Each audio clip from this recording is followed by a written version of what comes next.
금호타이어 2024년 1분기 실적을 스루프트 회계로 분석하고 연말 매출까지 예측해 보도록 하겠습니다.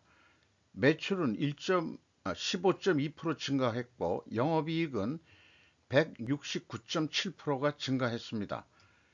가공비 배부 재고자산 회전율은 5회전으로 산출되고 PBR은 2.66으로 매우 높은 상태를 나타내고 있습니다. 그리고 분석 결과 재고자산 매출원가 회계 투명성이 양호하다, 이렇게 표현해 볼 수 있겠습니다. 구독, 좋아요 부탁드리고 필요하시면 1.5 배속을 보시기 바랍니다. 원가 회계 손익으로서 매출은 8,429억 원으로서 15.2% 증가했고요.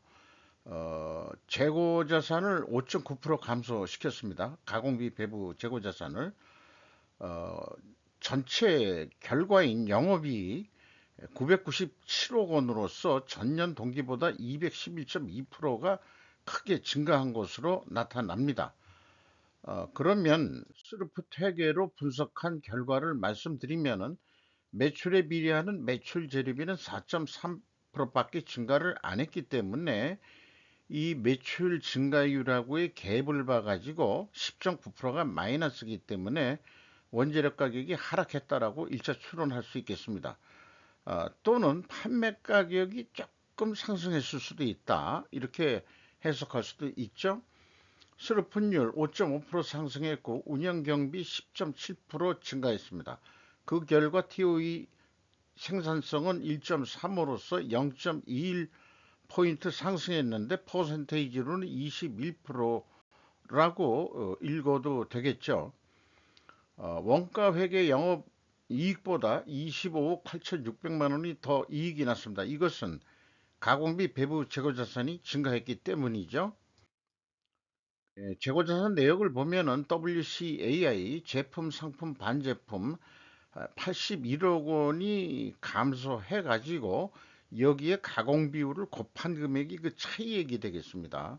이 제품과 반제품의 그 가공 비율이 애드돼 가지고 제품이나 반제품 가치가 평가되기 때문에 수르부텍에는 그거를 제거하는 거죠. 그리고 가공비를 운영 경비로 당해년도에 떨어버리는 겁니다. 이렇게 이해하시면 되겠어요. 그런데 이 비용의 성격적 분류를 분석을 할 때 핵심은 우선은 그 전체 그 영업 비용을 1번과 2번으로 분리하는 건데, 디커플링 하는 겁니다. 항상 문제가 되는 게 A 재고자산의 변동 범위가 뭐냐, 어디까지냐, 그거에 따라서 2의 원재료 및 상품 매입액이라고 표현되어 있는데, 원재료를 매입액으로 하면은 여기 이제 상품이 없다고 가정하더라도요, 위에 보듯이 총 제조 비용이라는 것은 생산 재료비, 생산에 투입된 재료비 더하기 가공비인데, 원재료 및 상품 매입액으로 하면은 총 제조 비용이 아니죠. 이렇게 그 왜곡이 될 수밖에 없습니다. 그러면은 이 밑에 있는 Q 총 제조 비용은 이 왜곡이 안 되게 매출 원가는 어차피 본인들이 제시를 한 거니까 여기에서 재고자산의 변동액을 더해버리면은 이게 총 제조 비용이 돼버립니다. 뭐 여러 가지 복잡한 관세 환급도 있고 뭐 여러 가지 있을 수 있는데요.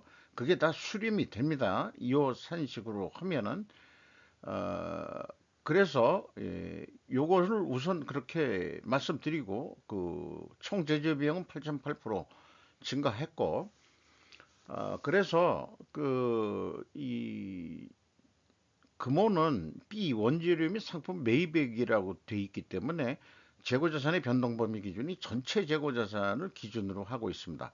이것이 조금 아쉬운 부분이에요. 그래서 이 AB를 더한 MC 매출원가 재료비는 3.4% 증가했고 운영 경비는 10.7%가 증가했습니다.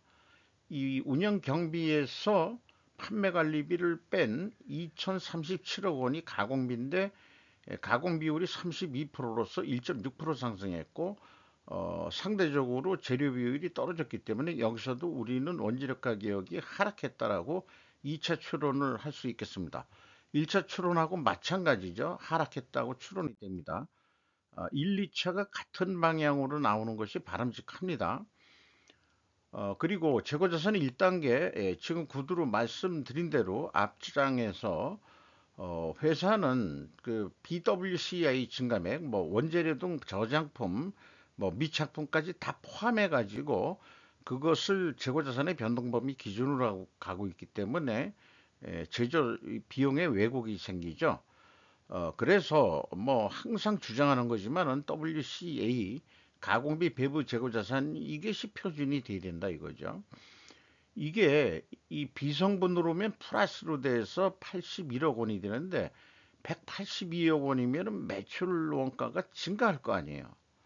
그 증가하게 되면은 상대적으로 그 매출 이익이 줄어들 거고 영업이익도 줄어들 거니까 일부러 이렇게 일부러 하는 건 아니지만 재고가 감소했을 때는 영업이익이 더 줄어들게 만드는 그런 결과를 나타낸다 이거죠. 전년도 또 동일한 그런 상황입니다. 왜냐? 이익이 좀 너무 많이 날 것 같으니까 그렇게 한다? 아니에요. 이게 매번 매년 바꾸는 게 아니기 때문에 뭐 이것이 그 반대로 될 때가 있죠. 그러니까 그 이 기준은 그 계속성의 원칙은 가져가는 건 좋은데 1번으로 해라. 이거를 좀 계속 말씀드리고 싶어요. 딴 회사도 마찬가지입니다. 모타야만이 아니고. 그래서 총 제조 비용도 이 재고자산의 변동범위 기준 차이하고 똑같은 금액이 계속해서 이렇게 발생이 됩니다. 생산 재료비도 차이가 있죠. 총 제조 비용으로 계산해 내는 거니까요. 이 P는 그 자기네들이 제시한 거, BC 더한 거고, 요거는 제가 Q를 총 제조 비용에서 가공비를 뺀 거고, 그러면 차이가 또 나오게 되죠. 이렇게 되는 차익 금액들이 그게 이제 그 BWCI 그 증감액이 되겠습니다. 그것까지 매출 원가에 들어갔다 이거 아니 들어갔다 이거죠. 그러니까 총 제조 비용도 왜곡이 생겨 버립니다. 3단계 현금 흐름표 기준 전체 재고 자산의 증감액 일치합니다. 전반적으로 이 정도면 투명하다고 볼 수 있겠어요. 운영 경비, 인건비가 1254억 원이 집행이 됐는데 전년보다 24.5%나 크게 증가했습니다. 직원 수도 59명이 증가했고 평균 임금이 23.1% 상승시켰습니다. 이게 무슨 사건이냐? 이게 아마 보너스도 좀 나간 것 같아요.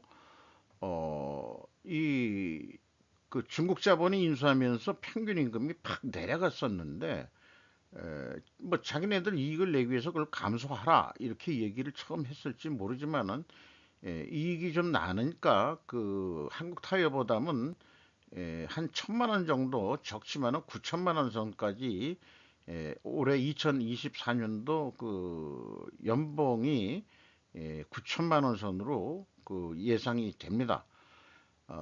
다만 현재로서는 그 노동 생산성이 에, 이렇게 떨어진 거로 역시 임금이 올라갔기 때문에 그렇게 되고요. 운반비를 보여주고 있어요. 1.5% 감소했고 수도 광열비 에너지 쓰는 거죠. 10.2% 감소했습니다.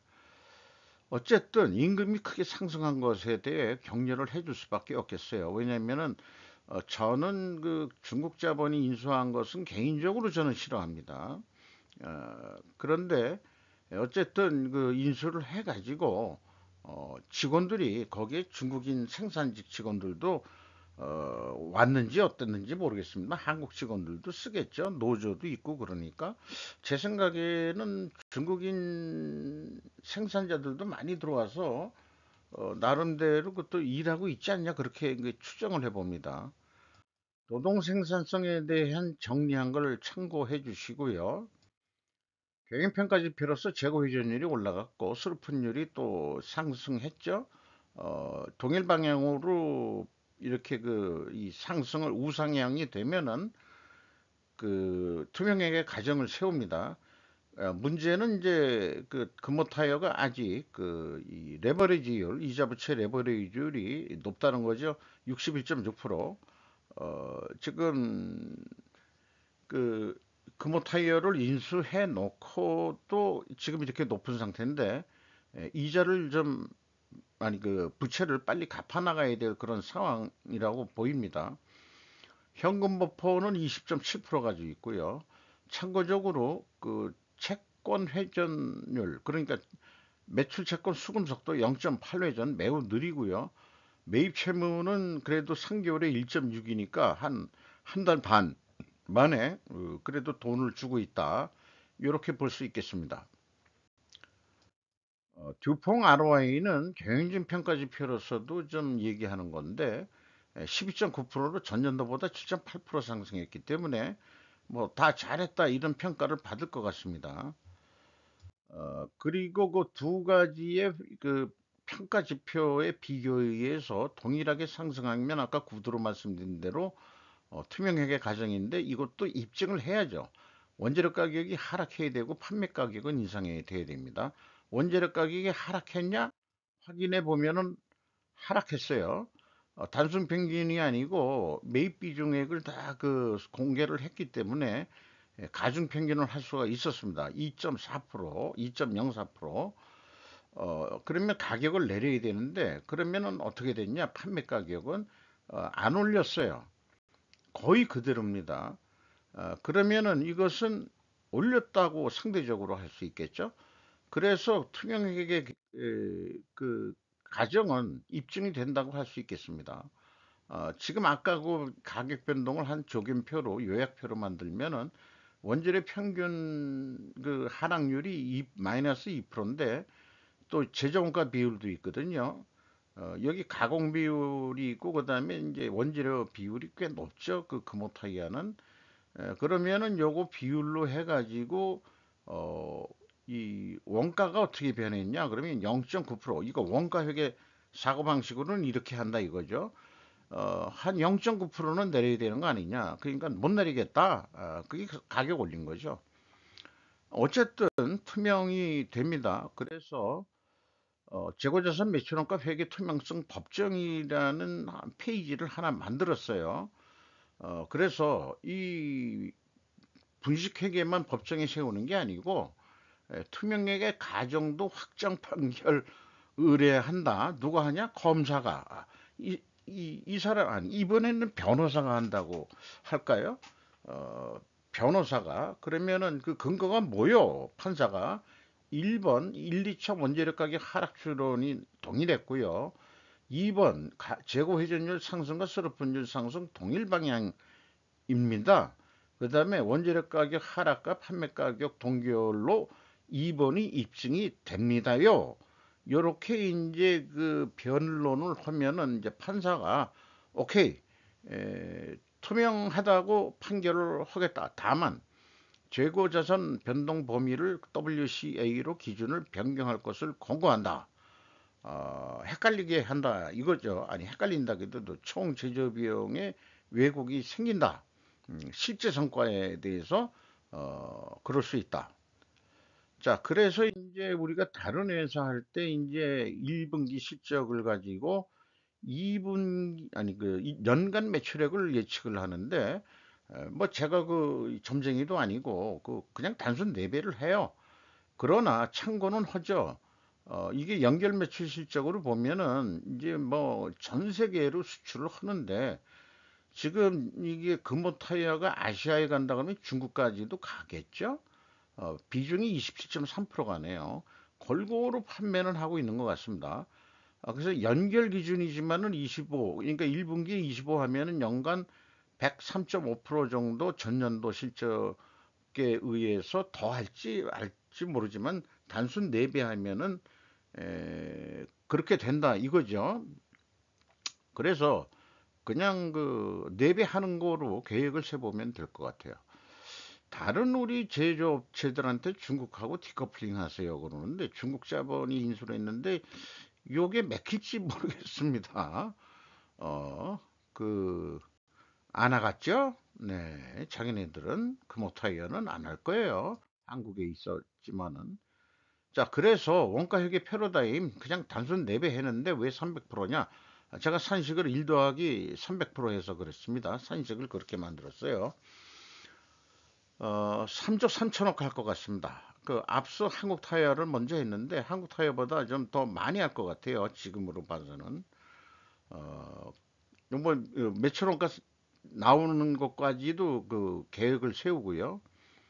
그리고 그렇게 판매한 결과는 3조 2,090억 원을 하게 되면은 3,824억 원 남는데 이게 재고가 줄었을 때 얘기니까 재고를 증가하면은 영업이익은 3,980억으로 더 노력 안 해도 1% 정도 판매 노력을 하면 한 4천억 되는데 노력 안 하고 재고만 6%를 올려도 그냥 4천억 유사하게 나온다라고 돼 있는 거죠. 이게 원가액의 맹점인 거죠. 그럼에도 불구하고 금호타이어는 재고를 줄였어요. 그것이 여러 가지로 이롭되는 것을 알고 있는 것 같습니다. 음, 스루풋도 300% 그냥 하면은 똑같이 나와요. 3조 3,717억 원. 운영 경비 기준에서도 똑같이 나오고, 그 다음에 재료 비율로 해도 똑같이 나옵니다. 다만 이제 그 판매 가격 변동은 없다고 보는 거예요. 그래서 그 결과 이거는 3조 3,700억을 하는 거로, 요게 이제 그 판매 계획이다. 그러면 4천억이 됩니다. 이 스루풋으로는. 그런데 이 19.9회전 하니까 거의 20회전 했잖아요. 그러니까 20회전 한다. 재고 회전율. 그러면은 약간 우수리 정도 뒤에 더 매출이 돼가지고 어 0.7%이 증가 증분이라고 얘기해야 될 것 같습니다. 증분율이 그렇게 되면은 영업이익은 4,191억 원으로 크게 내려가는 거로. 자, 그러면 스루포트 회계 기준은 좀 높게 나오죠. 그리고 원가 회계 기준은 좀 낮게 나옵니다. 이것은 모든 회사를 제가 예측을 할 때 나오는 어떤 경향을 그 매트릭스표로 만든 건데 재고가 6% 감소했기 때문에 이익이 더 증가하죠. 이거는 스루포트 회계에서 확인이 됐고 손익에서 판매가는 농가 회계보다 높게 나오게 되어 있습니다. 정상적이다 이거죠. 회계 투명할 때는 요 카테고리에 들어갑니다. 만약 그 불투명하다 그러면은 이 특별 원인으로 어, 그 스루포 판단, 그 예측이 원가보다 낮다고 한다 그러면 이 분식회계가 될 확률이 매우 높아요. 그래서 이런 경우도 하나 생각해 놓고 있습니다. 자, 현금 재무지표로 봤을 때 1번 EAT 세후 현금 순이익은 영업활동만이 아니고 전체 사업활동을 통해서 들어온 이익이 1,513만 원을 벌었습니다. 현금 수익률도 7.3% 전년도보다 좀 증가했죠, 크게. 그 다음에 2번 EMS 사업활동으로 전체 유입된 돈은 249억 원이고 최종 849억 원의 현금이 유출이 됐습니다. 여기에는 그 캐펙스 부동 자본적 투자 317억 원 투자한 것도 포함되어 있습니다. 그리고 또 돈 쓴 게 있겠죠. 돈 쓴 게 아니네. 거꾸로 1482억 원의 자금을 추가로 빌려가지고 레버리지율이 61.6%로 증가했어요. 나머지는 뭐 다 운영 비용으로 썼겠죠. 이렇게 부족한 부분을. 그래서 재무자 상태표 재구성으로 자본 계정을 보면은 이익 잉여금으로 되어 있는데 이제 마이너스니까 결성금이죠. 결성금을 좀 532억 원 줄였어요. 그래서 금호타이어는 이 결성금이 이익 잉여금으로 전환되기 전까지는 이익 배당을 못 하겠죠. 예, 그럼에도 불구하고 주가는 그 PBR이 1.45에서 2.66으로 크게 상승이 됐습니다. 그러니까 그 금호타이어에 대한 시장의 평가는 제대로 하고 있기 때문에 한국 타이어보다는 높은 주가 수준, 시가가 높게 그 거래가 되고 있습니다. 주주 내역을 보면은 싱에이 코리아가 45% 지분 가지고 있고 우리은행이 7.78%, 한국산업은행이 7.43%, 채권은행이 이제 그 자기네들 출자금을 아니 대출금을 못 갚으니까 옛날 그 금호타이어가 그러니까는 그냥 출자금으로 전환시켜 준 거니까 이게 주주로 크게 됐겠죠. 그러니까 이익 배당도 못 받고 돈만 계속 나가는 입장이 됐겠죠. 그런데 이 싱웨이 코리아 회사를 만들었는데 이 회사의 최대 주주의 취재주들은 이것도 찡다오 싱토우 이코티 인베스트 펀드라고 중국계 펀드 회사가 인수를 한 거 했습니다. 외국인이 24 아니 그 저기 8.07% 별도로 또 외국인이 들어와 있습니다. 이상 금호 타이어 1분기 실적을 분석하고 연말 매출까지 해봤습니다. 한국 타이어하고 비교 자료가 되기 때문에 금호 타이어를 분석을 해봤습니다. 또 한 가지 남은 것은 한국 타이어하고 그 금호 타이어의 실적을 비교 방송을 별도로 할 예정입니다.